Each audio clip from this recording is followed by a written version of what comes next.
नाज़रीन अस्सलाम वालेकुम। बजट की अभी जो बजट प्रेजेंट किया है वफाकी हुकूमत ने, उसकी जो बाज़गश्त है, उसके ऊपर जो बहस है वो तो जारी है ही। उसके बहुत सी एदाद व शुमार भी प्रोड्यूसर साहब आपको स्क्रीन पे दिखा सकेंगे। लेकिन डॉक्टर मिफ्ता इस्माइल, पाकिस्तान के फाइनेंस मिनिस्टर, ने एक टेलीविज़न प्रोग्राम के साथ बात करते हुए एक बार फिर ये कहा कि अगर पाकिस्तान पेट्रोलियम पे सारी सब्सिडीज़ ख़त्म नहीं करेगा, मज़ीद टैक्सेस नहीं लगाएगा, तो पाकिस्तान डिफ़ॉल्ट की तरफ जा सकता है। इंटरनेशनल मॉनेटरी फंड का ये भी कहना है कि Pakistan has to do more. अभी तक इंटरनेशनल मॉनेटरी फंड ने जो $1 बिलियन पाकिस्तान को रिलीज़ करना है, वो पहला कैशे जो है, उसका ट्रांचे जो है, वही अभी IMF ने फैसला नहीं किया कि उसे रिलीज़ करे। पाकिस्तान का बहुत बड़ा मसला तवानाई का है, एनर्जी का है। पाकिस्तान की बहुत बड़ी इंपोर्ट जो है वो पेट्रोलियम प्रोडक्ट्स की है, LNG की है, पाम ऑयल की है, और यही पाकिस्तान के ऊपर बहुत बड़ा इसका वज़न है। मेरे साथ स्टूडियोज़ में तशरीफ़ रखते हैं जनाब, मेरे साथ स्टूडियोज़ में तशरीफ़ रखते हैं सदाकत अली अब्बासी साहब, तहरीक इंसाफ के रहनुमा हैं, एजुकेशनिस्ट हैं, इकनॉमिक्स के साथ ताल्लुक़ है, एक बड़े सक्सेसफुल एंटरप्रेन्योर हैं इकनॉमिक इंस्टीट्यूशंस के हवाले से। बड़ी खुशी मुझे है कि मेरे दूसरे भी जो मेरे गेस्ट हैं स्टूडियो में, वो भी बहुत ही पढ़े लिखे, मईशत को समझते हैं। बिलाल कयानी साहब है, असिस्टेंट सेक्रेटरी जनरल हैं PMLN के, फॉर्मरली JP मॉर्गन जो इंटरनेशनल इन्वेस्टमेंट बैंक है, बहुत ही प्रेस्टिजियस बैंक है, उसके साथ काम कर चुके हैं। पाकिस्तान की मिनिस्ट्री फाइनेंस के साथ, प्राइवेटाइजेशन कमीशन के साथ काम किया है, मेंबर इकनॉमिक एडवाइजरी काउंसिल हैं PMLN के। और मुझे पाकिस्तान की मुमताज़ कारोबारी शख्सियत, सिक्योरिटीज़ की जो लार्जेस्ट फर्म है AKT ग्रुप, AKT सिक्योरिटीज़, उसके चेयरमैन अकील करीम बेदी साहब भी मुझे इसी प्रोग्राम में ज्वाइन कर सकेंगे। शायद कोई और भी गेस्ट मुझे ज्वाइन कर सकें। मुझे ये कहने में बहुत खुशी महसूस होती है कि ऐसे प्रोग्राम मुझे बहुत मज़ा आता है जिसमें हम इश्यूज़ पे बात कर सकें और पेटी पॉलिटिक्स से निकल सकें और इकनॉमिक इश्यूज़ में, पॉलिसी के इश्यूज़ पे बात कर सकें। मेरे दोनों गेस्ट इस किस्म के हैं जिनके साथ हम इन इश्यूज़ में बात कर सकेंगे। बिलाल कयानी साहब, आपसे आगाज़ करते हैं। आप इन्वेस्टमेंट बैंक JP मॉर्गन में रह चुके हैं। आपने सुना कि हिंदुस्तान के एक्सटर्नल अफेयर्स मिनिस्टर का यूरोप को ये कहना है कि हम कोई रूस का तेल ढूंढने नहीं जा रहे, हम मार्केट में से बेस्ट पॉसिबल प्राइस पे हमें जो तेल मिलता है हम वो तेल लेते हैं। क्या वजह है कि पाकिस्तान, जिसको इतना बड़ा क्राइसिस है आपकी हुकूमत को, आप रशियन तेल नहीं खरीद पा रहे? जी, बिस्मिल्लाहिर्रहमानिर्रहीम। फर्स्टली डॉक्टर साहब, thank you for having me on your show once again. अब देखिए, ये बात, इसमें कोई शक नहीं कि पाकिस्तान की जो भी हुकूमत संभाल रहा हो, उसको they have to look for the best deals for Pakistan and we have to remain agnostic to the fact कि वो कहाँ से आ रहा है। तो इस बात में तो कोई दो राय नहीं है।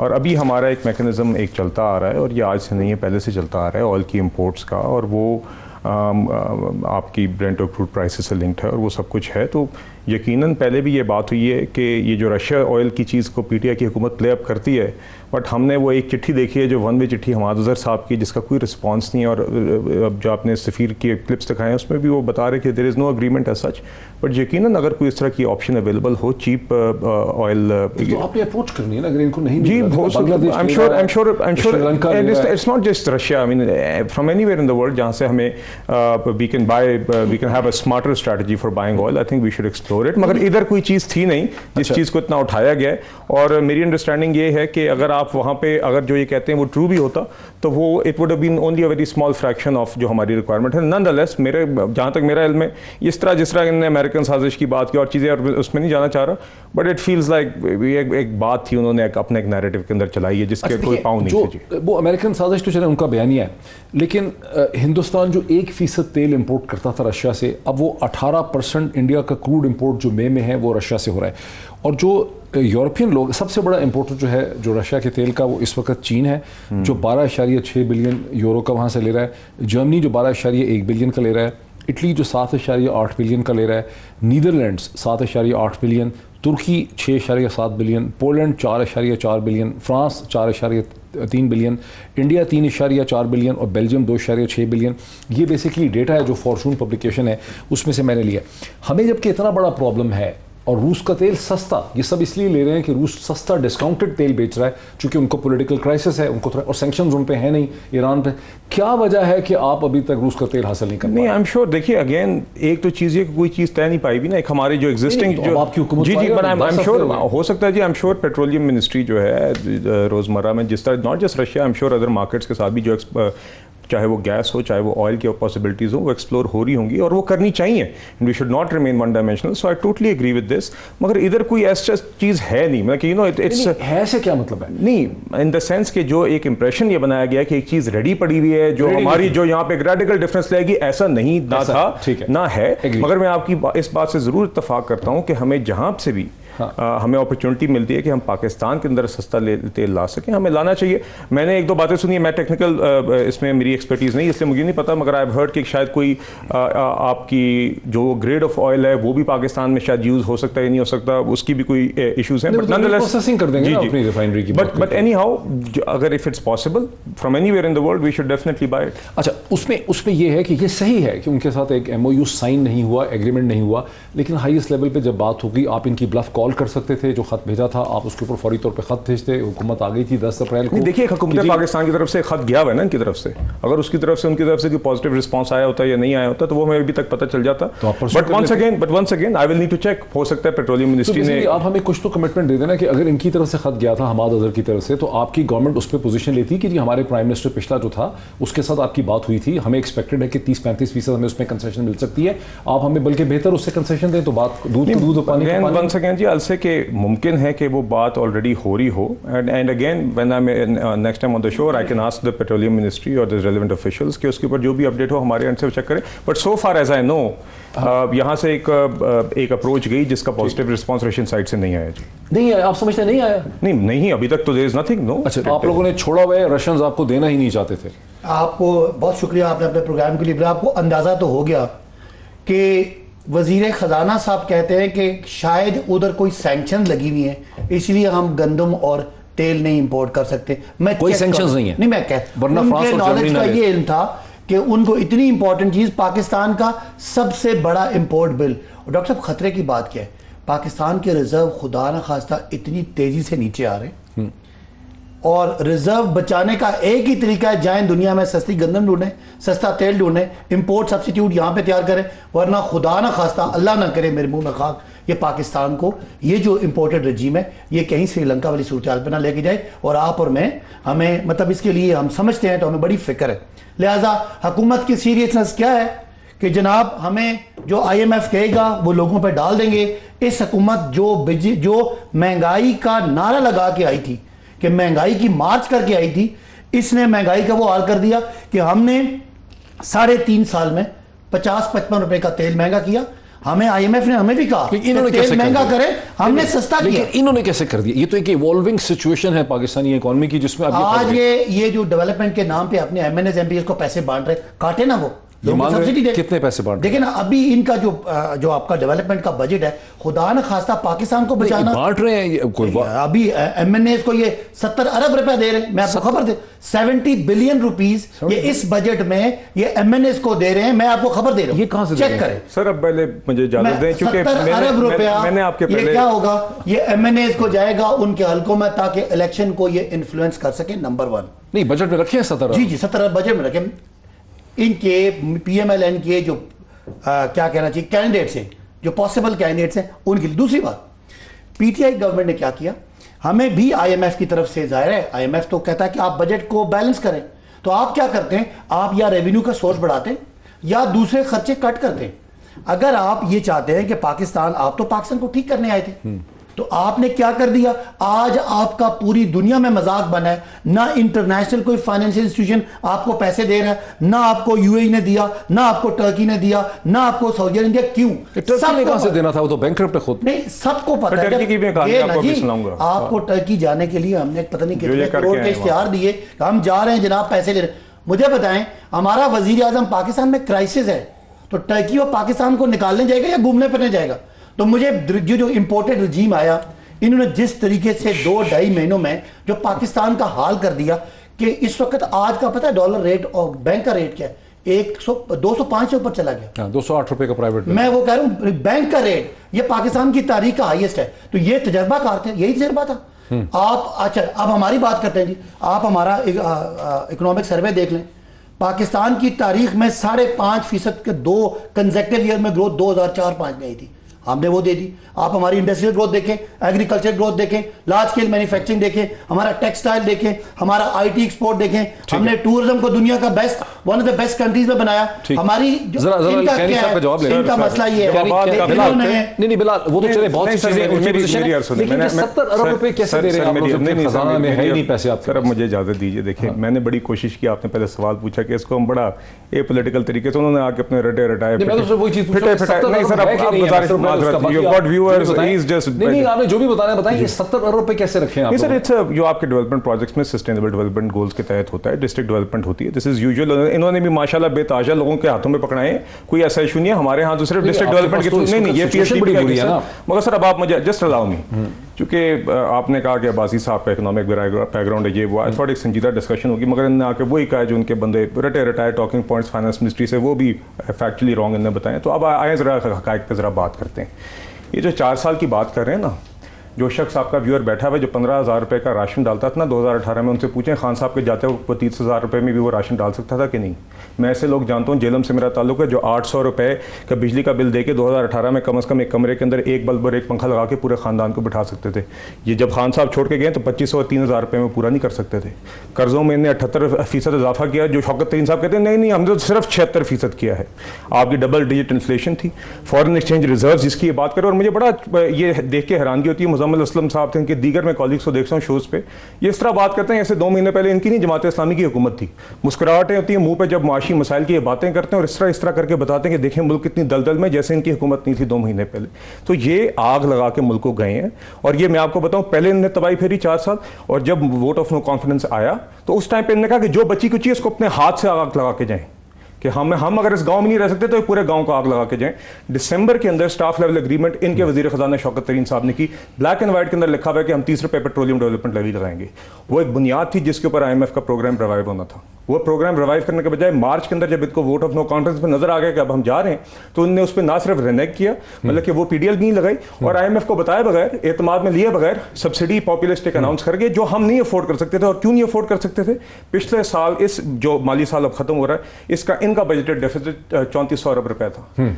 5,000 अरब पे छोड़ के गए हैं, 1600 अरब रुपए का ओवररन है, और आवाम को बताने इस पे इनका जवाब लेते हैं। सिर्फ AKD साहब को ना ब्रेक से पहले मैं उस पर इंट्रोड्यूस कर दूं। अकील करीम बेदी साहब, मैं बहुत देर से आपसे बात करना चाह रहा था, लेकिन आपके साथ कनेक्शन एस्टैब्लिश नहीं हुआ था। हमारे साथ रहिए, मैं आपका अभी शुरू भी कर लेता हूं, लेकिन इस ब्रेक के बाद भी हमारे साथ रहे अकील करीम बेदी साहब। सर ये बता दें कि ये जो डॉलर जो है, स्टॉक मार्केट भी गिरी, इसी हफ्ते में 2-3 दफा गिर चुकी है गुज़िश्ता कई दिनों में, और जो डॉलर है मुसलसल बढ़ता चला जा रहा है। क्या वजह है इसकी कि डॉलर कंट्रोल नहीं हो रहा? मेरा अपना ये ख्याल है कि पाकिस्तान में जो एक चीज आप देखेंगे ना, कोई भी गवर्नमेंट आएगी शायद वो रुपये को कंट्रोल नहीं कर सकती, चाहे वो पिछली गवर्नमेंट हो चाहे ये गवर्नमेंट हो। हमारे लोग आपस में लड़ाई लड़ते हैं, आपस में एक दूसरे को गिराने की कोशिश हो रही होती है। एक ही साल में दोनों ने हुकूमत की है, और उसी साल के अंदर वो कह रहे हैं कि हमने अच्छा किया तुमने बुरा किया। मेरा ख्याल है कि हमें थोड़ा सा हकीकत पसंद बनना पड़ेगा।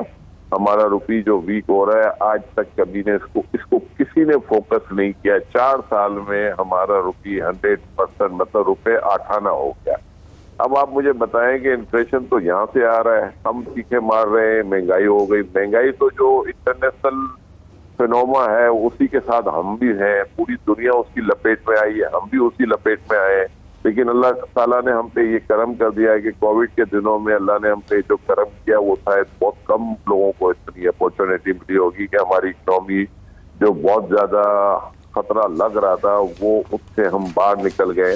इसमें हम ये भी कह सकते हैं कि इमरान खान काफी मजबूत दिल का बंदा है, उसने एफर्ट्स काफी किए थे और उसके एफर्ट्स उसको काम आए। लेकिन आज फिर दोनों पार्टियों को चाहिए बैठ के मुल्क की बात करें, मुल्क की इकोनॉमी को ठीक करने की बात करें।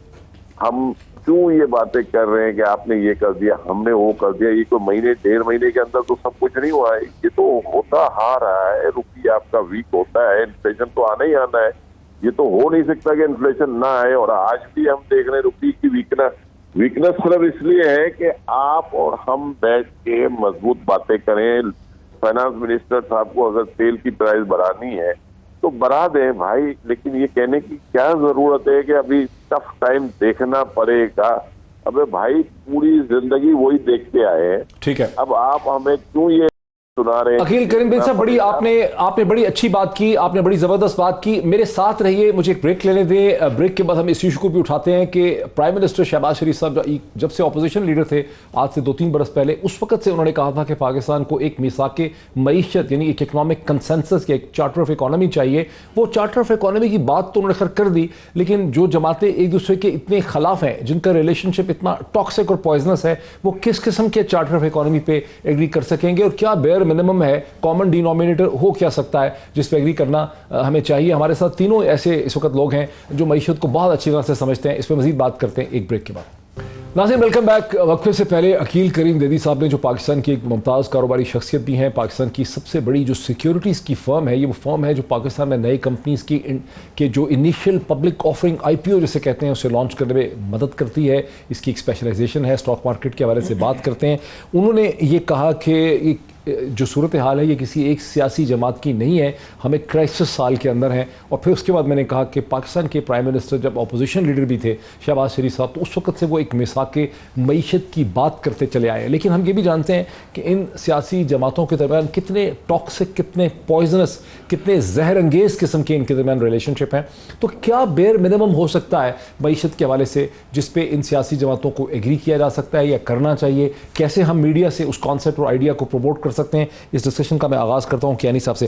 बिलाल कैन साहब, वो क्या चीज़ें होंगी मिसाक मईशत को अगर हम प्रमोट करें और हम इस आइडिया को लेकर चलने को तैयार हैं, क्या हम इनको कन्विंस करें? क्या आपके पास फार्मूला क्या है? देखिए, सबसे पहले तो अभी प्रॉब्लम एक ही जमात का है, बाकी सारी जमातों में एक कैपेसिटी 10 जमातें तो आपके साथ हैं जी। नहीं तो वो भी आपका क्या ख्याल है कि देखिए, वो भी पिछले 2-3 सालों के अंदर एक अपोजिशन में स्ट्रगल के अंदर, मैं उनको काफ़ी PDM का मीटिंग्स का हिस्सा रहा हूँ, ये अक्रॉस आपके provinces, across different political ideologies जमातें इकट्ठी हुई थी for one minimum common agenda. और अब हम हुकूमत में देख रहे हैं कि PDM के जो अपोजिशन के दिन थे उसके अंदर ये वर्किंग रिलेशनशिप्स बिल्ड हुई डिफरेंट लेवल्स पे जमातों की क़यादत की सतह पे भी, और आज उसके हम फ्रूट्स बेयर कर रहे हैं। क्योंकि आज जब मुश्किल वक्तों में हुकूमत संभाली हुई है तो सारे मेन इश्यूज़ के ऊपर सारे कोalition पार्टनर्स को एतमाद में भी लिया जाता है, और ये डिस्कशंस अब पॉसिबल हैं क्योंकि एक वर्किंग रिलेशनशिप डेवलप हुई है।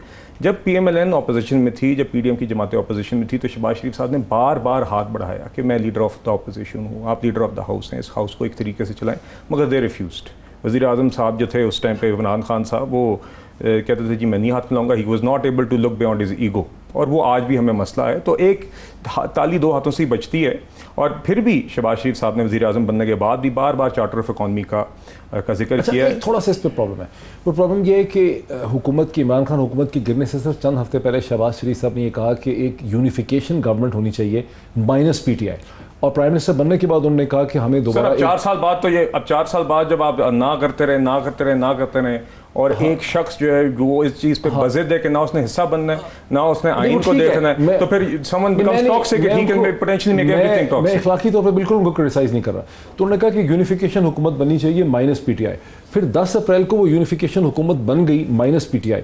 तो अब वो कह रहे हैं कि ग्रैंड डायलॉग होना चाहिए, तो इसका मतलब है सिर्फ PTI उससे बाहर है। तो PTI से आपको क्या चाहिए बेयर मिनिमम? देखिए, कुछ इंसानों वाली बातें करें। अच्छा ठीक है, थोड़ी सी संजीदगी के साथ कुछ इश्यूज। और वो क्या इश्यूज हैं जिस पे आप चाहते हैं कि एक मिसाक मईशत हो उस पार्टी से जो बाहर है? ये कि जो दूध के कहते हैं जी हम धुले में और बाकी सारे चोर हैं और मुल्क तबाह, मतलब कि बेसिकली बिल्कुल वही हवाई पॉपुलिस्ट बातें जो एक अपनी एक नैरो बेस को बार बार बेचते हैं। ये गैर संजीदा रवैया रखेंगे तो ये हमारे संजीदा ना हो। जी ये तो दूसरी सब्जेक्टिव हो जाएगा ना। थोड़ी सी मतलब वो क्या बेयर मिनिमम है चीजें, वो 4-5 पॉइंट्स क्या हैं जिस पे बात ये कि PMLN ने और इस कोalition गवर्नमेंट ने इस मुल्क के इश्यूज को अब रिजॉल्व करने का बेड़ा उठाया हुआ है, और वो जिम्मेदारी उठाई हुई, पहले भी उठाई है, अब भी कर रही है। और इसके अंदर जो भी एक कंस्ट्रक्टिव हिस्सा डालना चाहेगा they will always be welcome. ठीक है, ठीक। अब जरा अगर हम मौजूदा इश्यूज पे अगर आप मुझे इजाजत दें कि जिन हालात के अंदर गवर्नमेंट जी बिकॉज आपने बात की थी मईशत के ऊपर, मौजूदा हालात पे अब देखिए, इन हालात में हुकूमत हमने इनहेरिट की कि आपका IMF प्रोग्राम स्टॉल्ड था, डबल डिजिट इन्फ्लेशन है, खसारे रिकॉर्ड, कर्जे रिकॉर्ड, और आपके फॉरेन एक्सचेंज रिजर्व जब क्रिटिकल लेवल पे थे कि अब हमारे पास अगले चंद माह में 1.5 अरब का। तो इन्होंने भी ऐसे ही संभाली ना? नहीं, मगर देखिए, मगर इन लोगों ने आपने डॉलर को 115 पे उठाया था। नहीं 130 पे, 115 पे ना सर, 115 पे PMLN छोड़ के गई थी, 122 पे वो मैंने खरीदा था ना सर इलेक्शन में, मुझे पता, मुझे पड़ गया। 115 की कोशिश की, 115 पे थी, केयरटेकर भी हमारे खाते में डाले। 115 थी जब PMLN ने हुकूमत छोड़ी, 122 पे था तकरीबन जब केयरटेकर ने छोड़ा, 189 पे तकरीबन खान साहब के time vote of no confidence 178 पूरे पाकिस्तान को नहीं मिल रहा था। ये अब आप ना मैं अभी बता देता हूँ, अकील करीम बेदी साहब, मैं अभी गवाही दिलवाता हूँ। डॉक्टर साहब आपने दो दफा उनको सुना है, आपने मुझे टोका सर, इंशाल्लाह मैं सिर्फ आपको गवाही, अकील भाई आपको याद है मैं था लाहौर में, मैंने आपको फोन किया डॉलर लेने हैं, आपने कहा मत लो नीचे गिर जाएगा। 132 रुपए का मैंने अपने बैंक से सारे पैसे निकाले, याद है आपको अकील भाई? बिल्कुल मैंने कहा था, बिल्कुल कहा था। मैं आज फिर कहता हूं, अल्लाह के वास्ते आप लोग सब इकट्ठे हो जाओ। ये मुल्क सोना है, इस मुल्क के लोग सोना है, हम उनको क्यों पैनिक करना चाहते हैं? अच्छा, अभी तो कहीं सोना नजर नहीं आ रहा। अकील भाई ये सरक करे, इससे पहले कि मैं तसद्दुक साहब की तरफ, उनके तरफ आऊं, अपने दोस्त की तरफ, इसे कहते हैं सदाकत के साथ, अकील भाई वो 4 पॉइंट बता दें जो आप इकोनॉमिक कंसेंसस की बात करते हैं कि कॉमन एजेंडा होना चाहिए, उसके 3-4 पॉइंट दे दें मुझे सदाकत साहब के लिए। देखिए, मैं सिर्फ जो बात कहना चाहता हूं, अगर इस पे अमल करें इंशाअल्लाह ये मुल्क बेहतरी की तरफ जाएगा। आपने अपना बुरा टाइम निकाल लिया, अच्छा टाइम नहीं निकाल सके। जब वर्स्ट कंडीशन थी, जहां दुनिया पूरी डूब गई थी, आपने परफॉर्म किया। अब आपकी परफॉर्मेंस कहाँ इफेक्ट होती है? जहां आपने नो कॉन्फिडेंस स्टार्ट किया, उस नो कॉन्फिडेंस के दौरान 15-16 रुपया डिवैल्यूएशन हो गया, इसके बाद 20-22 रुपये आज हो गया। तो आप ये सोचे ना कि हम कर क्या रहे हैं। सिर्फ एक बात सुने कि इस वक्त सब नेगेटिव बातें मैं सुन रहा हूँ, लेकिन पाकिस्तान में इस वक्त मैं देख रहा हूँ पॉजिटिव चीज हो रही है। दुनिया में कमोडिटीज की प्राइस गिरनी शुरू हो गई है। पाम ऑयल जो $2000 पे ट्रेड कर रहा था, आज $1380 पे आ गया। ये कोई टीवी पे बताने को तैयार क्रूड भी गिरा है, क्रूड भी गिरा है। क्रूड ज्यादा नहीं नीचे आया, लेकिन क्रूड में कोई बड़ी अभी भी मतलब वो स्टेबल है, कोई बढ़ नहीं रही प्राइस। लेकिन दूसरी तरफ आपका स्टील जो स्क्रैप जिससे आप स्टील बनाते हैं, वो $125 नीचे आया है। यूरिया जो दुनिया में $1000 पे चली गई थी, आज वो $600 पे आ गई है। मैं ये कह रहा हूं कि इतनी कमोडिटीज गिरनी शुरू हुई है, ये पाकिस्तान के लिए अच्छी खबरें हैं। खुदा के लिए डिसीजन लो। जब गवर्नमेंट ये आई थी, मैंने अच्छा नहीं, वो तो शहबाज शरीफ साहब ने अभी आज ही था कि इंडोनेशिया से बात की है, पाम ऑयल की चूंकि कीमतें गिरी हैं तो वो अब उसमें से जहाज आएंगे, पता नहीं 2 या 3 इंडोनेशिया से हमने जो बात की क्यों की है, उसकी वजह आप समझ ले। इसलिए की है कि आपके पास इस वक्त पाम ऑयल है नहीं। जब पाम ऑयल महंगा हो गया तो लोग मंगवा नहीं रहे थे, क्योंकि वो कहते थे कि अगर $2000 की हम एलसी खोलेंगे और ये पाम ऑयल की प्राइस गिरेगी तो हम तो गायब हो जाएंगे। तो हमारे मुल्क में ये सारी प्रॉब्लम्स हैं। ये आपको उन लोगों के साथ बैठ के कि आप अगर आपने अभी तक सदाकत अली अब्बासी साहब के लिए वो 4 पॉइंट नहीं दिए कॉमन बेसिक एजेंडा के। मैं आपको दे रहा हूं ना, अगर मेरी बात पूरी सुन लें, मुझे अगर आप टाइम दे दें, मैं आपको यकीन से कहता हूं मुल्क खुशहाली की तरफ जा सकता है और 101% जा सकता है। आपके मसले जो $5 बिलियन का पाम ऑयल है, अगर जितनी प्राइस गिरी है, मैं समझता हूँ $1.5 बिलियन तो आपको ये सेफ हो गया ये बैठे बैठे। स्टील के जो प्राइस गिरी है 25% ऑलमोस्ट प्राइस गिर गई है, लेकिन पाकिस्तान में स्टील की प्राइस बढ़ रही है। तो ये सारी चीजें आप देखें, माशाल्लाह आपको अच्छा, अब जरा क्विकली मुझे ब्रेक से पहले सदाकत को लेने दीजिए। मैं आप मेरे साथ रहिए, अकील भाई, अकील करीम मेरे साथ रहिए जी। सदाकत से ये जो बैसाखी मईशत पे आप लोगों का रिस्पांस पॉजिटिव नहीं है, उसकी क्या वजह है? अच्छा, पहले तो मुझे आपने एक दफा पूरा स्किप कर दिया, मेरी बारी कोई नहीं आई। हमारा बिल्कुल इत्तेहाद इत्तेफाक हो सकता है। आप पहले समझे मसला क्या है। मसला ये है कि ना कोई इन पे बिजनेस कम्युनिटी एतबार करती, सबको पता है ये इंपोर्टेड है, इनको किस वजह से इंस्टॉल किया गया। ना कोई इन पे बैरून मुल्क को एतबार करता है, ना इन पे IMF और दीगर एतबार कर रहे हैं। एतबार क्यों नहीं कर रहे? सबको पता है कि मांगे तांगे के हमजा शहबाज वहाँ बैठा हुआ है माइनॉरिटी पे, मियाँ नवाज शरीफ को 10 पार्टियों का टोकरा लेकर बैठे हुए, किसी की क्रेडिबिलिटी नहीं है। राजा रियाज इनका ऑपोजिशन लीडर है, जो सबको पता है कि इनका टिकट नहीं, पूरे मुल्क का इन्होंने एक मजाक बनाया हुआ है, कोई इनको सीरियस नहीं ले रहा। हम इनके साथ बैठ के बिल्कुल बैठ जाएंगे, आज इलेक्शन कराएं, फ्रेश मैंडेट लेके आए, जो पॉलिटिकल पार्टी लेके आए उसको सारे सपोर्ट करें। और मेरा ख्याल है कोई मुश्किल बात नहीं है, हमने करके दिखाया डॉक्टर साहब, हमने कर, ये कहते हैं ना हमें जी मुश्किल आते हैं। किसने कहा था मुश्किल आते हैं? वो जी बारूदी सुरंग है भाई, आपको किसी ने खाते कहा था बारूदी सुरंग को टक्कर मारे? हम मुल्क को 2 साल में 6% ग्रोथ पे लेकर के, आप देखें कि 90s में ग्रोथ रही एवरेज 4.5, 2000 में ग्रोथ रही 5.5, आज हम 6 की ग्रोथ छोड़ के जा रहे हैं। आपका जो आपका देखिए वो कम कर रहे हैं ग्रोथ को, वो कह रहे हैं कि 5% जो IMF ने कहा ग्रोथ कम। मैन्युफैक्चरिंग जो सेक्टर था वो 4.5% पे ग्रो किया। इस दफा हमने छोड़ा तो लार्ज स्केल मैन्युफैक्चरिंग 10.5% पे ग्रोथ कर रही थी। तो आपको किसने कहा था कि आप आए? फिर उसके बाद आपने किया क्या? हम जब कोविड को दुनिया ने माना कि इमरान खान ने कोविड को हैंडल किया, तो ये क्या पता है बातें करते थे कि जी इमरान खान पे FIR करेंगे, वो लॉकडाउन नहीं कर रहा। आज हमने, जब हमें IMF का प्रेशर पड़ा, हमने अपना बेस बढ़ाया, 3800 से रेवेन्यू उठाया और 6400 पे आज इनको दे रहे हैं। उस पैसे में हमारे पास इतना पैसा था, हमने बिजली और गैस सस्ती की। मुझे पता है पाकिस्तान का गरीब आदमी, ये कहते हैं आप रड्डी टाइप बातें करते हैं, मैं अभी आवाम से मिलकर आ रहा हूं। जब आप लोग 45 बिजली महंगी करोगे, 60 रुपए डीजल महंगा करोगे और पेट्रोल, 40 रुपए की गैस महंगी करोगे, गरीब कहां जाएगा? मैं ना बोलूं तो कौन बोलेगा? मुझे बताएं, शहबाज शरीफ बोलेगा? शहबाज शरीफ को तो यहां से वोट ही नहीं पड़ना, उसे तो अमेरिका से लेना है। आप रशिया से तेल क्यों ले रहे? आज रशिया का वजीर यहां पे मुंह पे चपेड़े मार के जाता है, हम तेल देने के लिए तैयार हैं। हमारी गवर्नमेंट ने उनको अप्लाई किया, अच्छा जी हम जाएंगे, उनका जवाब आएगा। एज इफ मजाक बना हुआ है।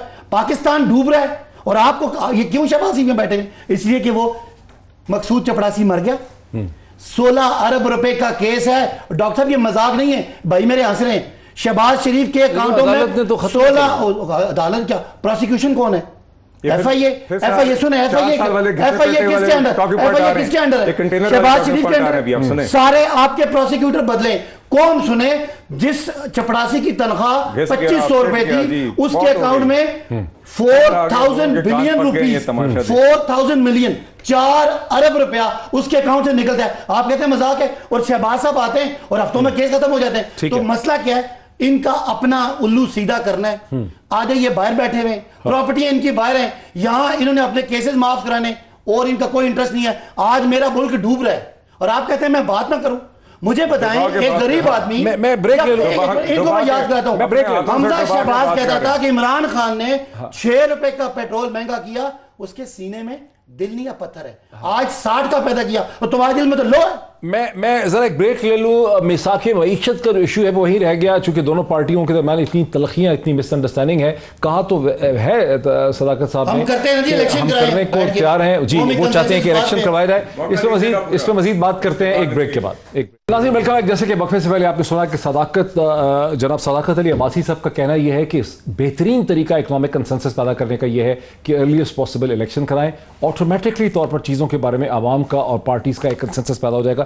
क्या है इस पे आपका रिस्पॉन्स? क्यों नहीं इलेक्शन सबसे पहले इलेक्शंस की जहाँ तक बात है, तो पहले ऑपोजिशन ही बार बार कहती रही थी कि फ्रेश इलेक्शंस कराएं। इनको भी इलेक्शन तब याद आया जब कुर्सी जाती हुई नजर आ गई।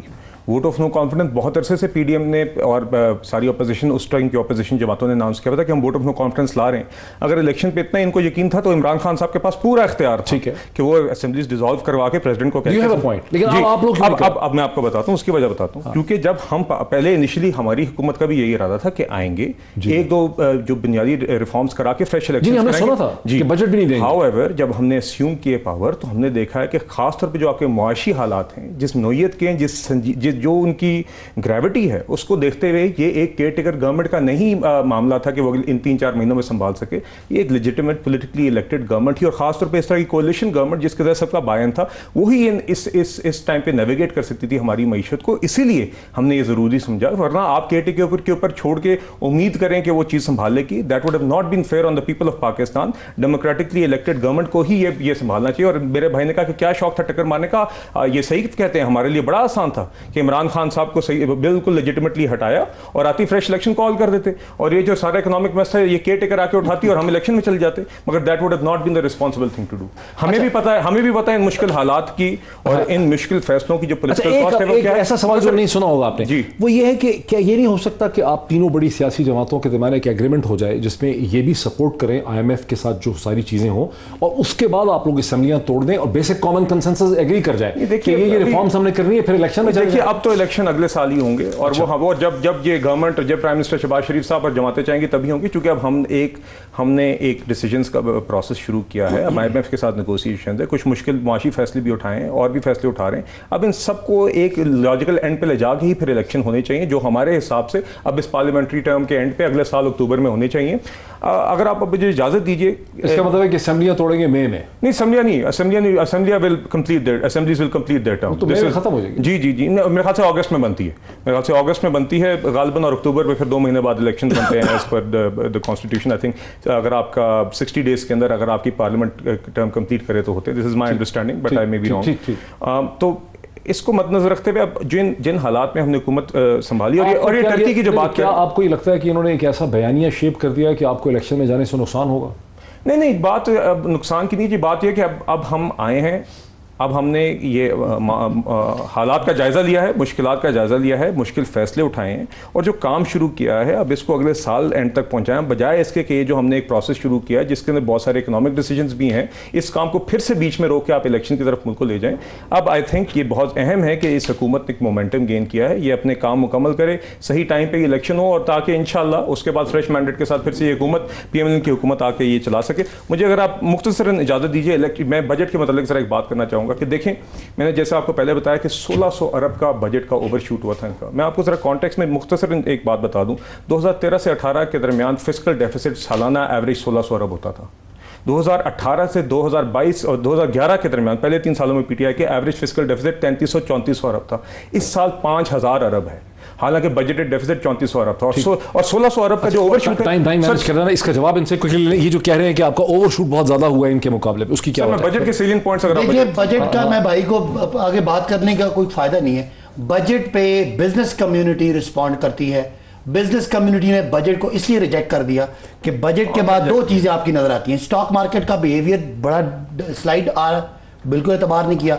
आप देखें कि इनसे तो कुछ 178 पे जिस दिन वोट ऑफ नो कॉन्फिडेंस, जब इनको बाहर से इशारा मिला, इन्होंने आके जमा 7 मार्च को 7 मार्च को, और आज वो 205 से ऊपर चला गया और हर दिन स्लाइड कर रहा है। बिल्कुल ये यहां से इस पहाड़ी से उस पहाड़ी पे जा रहा है। हमारा जो इंपोर्टेड प्राइम मिनिस्टर है, उसकी मुझे 70 दिनों में कोई एक कारकर्दगी बताएं। हफ्ते की छुट्टी आई, हफ्ते की छुट्टी खत्म होगी, मुझे एक इकोनॉमिक इंडिकेटर बताएं। खुदा ना खास्ता रिजर्व ये एक हफ्ते में $500 मिलियन गिरा है, और जब से वोट ऑफ नो कॉन्फिडेंस आया 7.5 अरब रुपए डॉलर ये कम कर चुके हैं। तो पाकिस्तान खुदा ना खास्ता क्रैशेस की तरफ जा रहा है। ये जो कह रहे हैं ना हम अगला साल किसने देखना, मेरे भाई ये तो भाग जाएंगे खुदा ना खास्ता। जिस तरह उधर रिश्तेदारों की हुकूमत थी, उधर रिश्तेदार सारे बैठे हुए थे श्रीलंका में, अल्लाह ना करे वो हालात हो, इनका क्या लेना देना। इनके वो लंदन में फ्लैट मौजूद है, आधे भगोड़े वहां बैठे हैं, बाकी भी भाग जाएंगे। लेकिन बात के बच्चे जो हैं वो इधर काला शाकाकू में रहते हैं। आपने लंदन की बात की ना, काला शाकाकू और मियां वाली में रहते हैं ना। क्या 6% ग्रोथ, बट ये देखिए बात करते हैं लंदन के अपार्टमेंट में जाएंगे। क्या नवाज शरीफ के 5 सालों में इनसे पूछे, एक्सपोर्ट 24 अरब से $1 भी बढ़ा? नहीं बढ़ा। 5 इयर्स तक एक्सपोर्ट 0 ग्रोथ। नवाज शरीफ की कारकर्दगी 2013 से 18। इमरान खान आते हैं, कोविड में दुनिया आशीष करती है। आज दुनिया कह रही है कोविड में इमरान खान का मॉडल बेस्ट था। एक्सपोर्ट जो आपको कर्जों से बचाने का एक ही बड़ा सोर्स है। एक्सपोर्ट कितना पता है? 24 अरब से उठाया, आज 32 पे ले जी, और रेमिटेंसेस डेफिसिट भी 31 अरब से 45 अरब पे गया। हमारे पास क्या है? हमारे पास एक्सपोर्ट है, रेमिटेंसेस हमने 19 अरब से उठाया, आज 32 पे। इंपोर्ट की बात सुन ले, पाकिस्तान में तरक्की आई, पाकिस्तान में एनर्जी महंगी हुई, पाकिस्तान में एडिबल ऑयल महंगा हुआ, लेकिन हमारी कारकर्दगी, इनका इकोनॉमिक सर्वे हमारी कारकर्दगी में हर चीज में शाबाश दे। अकील करीम दैदी साहब, क्या यह हो सकता है कि तीनों बड़ी सियासी जमातों के दरमियान IMF के प्रोग्राम के ऊपर एक कंसेंसस एग्रीमेंट हो जाए, जो मुश्किल तकलीफ दे फैसले कर रहे हैं उसमें PTI भी शामिल हो जाए और उसके रिजर्व में असेंबलियां तोड़ी जाएं ताकि ये आवाम से मैंडेट हासिल कर सकें जमातें? देखें, इसकी अगर पॉसिबिलिटी होती तो ये हालात होते ही, क्योंकि आप ये देखें कि इस वक्त अगर हम ये कहें कि नहीं PTI को आगे आना चाहिए, तो वो क्यों कह आएगी? वो यही कह रही है कि मेरे साथ सफवान मारा गया है, तो वो तो आप सोच नहीं सकते ना। इसका बेस्ट तरीका ये है कि जब ये नए इलेक्शन हो रहे हो उस दौरान ये बात की जाए, तो मैं समझता हूँ कि PTI के लिए भी पॉसिबिलिटी होगी। इस वक्त अगर हम कहेंगे तो वो यही कहेंगे कि हमें उन्होंने उठा के फेंक दिया, अब आप कहते हैं कि अब इससे हाथ मिलाएं। तो इस वक्त मैं जो समझाने की बात कर रहा हूँ ना, इस वक्त कम से कम ये आपस में लड़ाई ना करें। इस वक्त आप खुद ये मानते हैं कि मुश्किल टाइम है, मुश्किल फैसले करने होंगे, तो मुश्किल फैसले अगर आप आते फौरन कर देते तो शायद हो सकता था कि आज ये रुपये में वीकनेस हम ज्यादा ना देखते, क्योंकि ये वीकनेस जो है बिकॉज ऑफ IMF है, क्योंकि उन्होंने आपके पैसे डिले कर दिए। वैसे तो पैसे उन्होंने जुलाई में ही देने थे, लेकिन पहली आपकी मीटिंग उससे फेल हो गई। जब आपको ये पता था कि IMF की आपने कंडीशनें मीट करनी है, तो आपको चाहिए था कि आप आते ही टफ डिसीजन ले लेते। लेकिन क्योंकि मेरे ख्याल से ये भी आपस में कोई सोच रहे थे कि रहना चाहिए या नहीं रहना चाहिए। मेरा अपना ख्याल है, हम सिर्फ एक काम करने जा रहे हैं कि हमारा पाकिस्तान तो बहुत बड़ा मुल्क है, लेकिन हमारे सियासतदान बाथरूम में मछली ढूंढने जाते हैं समंदर को छोड़ के। तो बाथरूम में मछली तो आपको मिलेगी नहीं और मसले आपके हल नहीं होंगे। सिर्फ और सिर्फ आज भी मैं फिर एक मशवरा दे सकता हूं, अगर ये माने तो इस वक्त आपका इशू क्या है? गैस, ऑयल, बिजली, ये आपका इशू है। अब इस इशू को रिजॉल्व कैसे किया जा सकता है कि आप खुदा के लिए शाम को 6 बजे बिजनेसेस बंद कर दें और सुबह 6 बजे बिजनेसेस अपने शुरू कर दें। 6 बजे कौन अगर उठेगा ये सर? नहीं कर सकते, अगर नहीं कर सकते, पूरी दुनिया उठती है भाई, पूरी दुनिया में काम होता है। कराची में 11 बजे खुलती सर मार्केट्स, क्या बात कर रहे हैं अकील भाई आप? मैं आपको बताता हूं, आप कितनी बजे आए हैं 6 बजे अपने दफ्तर में? मेरे भाई, हमको अगर आप पाबंद करेंगे हम 8 बजे पहुंच जाएंगे। क्यों नहीं पहुंचेंगे यार? जब मुल्क का मसला है तो हमको भी जाना पड़ेगा, क्यों नहीं जाएंगे? अच्छा, मैं क्विकली जरा क्यानी साहब का, क्यानी साहब इस किस्म की एक ऐसी हुकूमत जिसमें एक कॉन्ट्रडिक्शन और तजाद का बड़ा वजन है।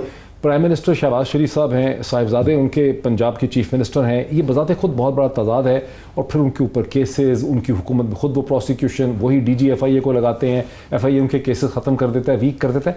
ये तजाद बजाते खुद बड़ा मुश्किल है। जी देखिए, ये तो कोalition गवर्नमेंट्स के फैसलों से है, ये सिर्फ PMLN का भी फैसला नहीं है, ये सारी जमातों ने मिल के किया है उनकी। और ये एक डेमोक्रेटिक सारी क्या है? पीपल्स पार्टी आपके साथ है, बाकी सब छोटी छोटी जमात नहीं, जमीयत उलमा इस्लाम है, JOIF है, बाकी और जमातों की भी सबको कॉन्फिडेंस में लेके ये फैसले हुए हैं। बट देखिए बुनियादी तौर पे कितने लोग हैं? मैंने बुनियादी तौर पे देखिए, जो द मेन थिंग है इसकी, जो जिन हालात में हमने ये हुकूमत संभाली है उसमें मुश्किल फैसले किए जा रहे हैं। और ये बजट भी इसकी अक्कासी है, क्योंकि इनके छोड़े हुए खसारों में 1300 अरब की कमी भी करनी है, 5% ग्रोथ भी देनी है, फिर भी सैलरी क्लास को भी रिलीफ दिया, फिर भी 15% गवर्नमेंट एम्प्लॉयज़ की तनख्वाहों में भी इजाफा किया, फिर भी बेनजीर इनकम सपोर्ट के बजट के अंदर भी डॉलर को क्या हुआ? हजूर, क्योंकि आप आगे लगा के गए, IMF के एग्रीमेंट को खुद फाड़ के गए, जिसको हम वापस मुझे आपको बता दूं एग्रीमेंट से क्या होता है जी। सस्पेंड नहीं हुआ था। IMF का एग्रीमेंट का क्या सुन लेना भाई, इस तरह ना चीखें जैसे आप अभी मरी में ही बैठे हुए, अब आप इधर आ गए टॉक शो में। मेरी बताए ना, जवाब देना। जी जवाब दे रहा हूँ। वक्त खत्म हो गया, प्रोड्यूसर साहब और शोर में जा रहे हैं। कोई जवाब नहीं भाई, डॉलर को रोके, खुदा ना खास्ता। सर वक्त खत्म हो गया, ये बहस आपने देखी। नाज़रीन वक्त खत्म हो गया, ये बहुत ही तेज़-ओ-तुन बहस आपने देखी। आज इतना ही, फिर आपसे कल मुलाकात होती। बहुत शुक्रिया।